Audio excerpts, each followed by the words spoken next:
The following is our split course method when we're doing a pipe. First, we'll go ahead and cut our bottom base panel out around the pipe.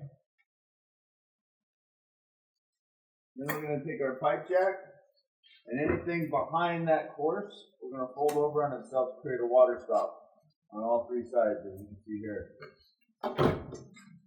Then we'll come back with our caulking underneath that pipe. And we'll go ahead and place this. We can form this, trim this as needed. Fasten that down into the panel, into that caulking. Then we'll come back with our panel. We're going to go ahead and find our pipe and just cut around the pipe like so. And then just fasten as normal.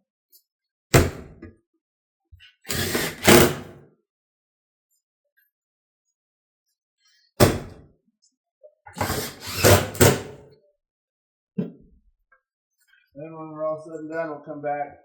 We're going to go ahead and do our caulking around our pipe. And then we'll take our granules, go ahead and put those into our caulking.